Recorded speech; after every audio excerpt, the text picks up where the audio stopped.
Wright Flyer of 1903 is the first powered airplane to demonstrate sustained flight under the full control of the pilot. Designed and built by Wilbur and Orville Wright in Dayton, Ohio.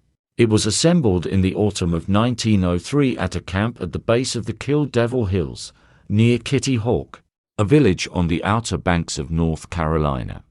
After a first attempt failed on December 14th, the machine was flown 4 times on December 17th, to distances of 120, 175, 200, and 850 to feet 36.6, 53.3, 61, and 260 meters, respectively. It is now on display in the National Air and Space Museum of the Smithsonian Institution, Washington, D.C.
这一次我真的睡着了。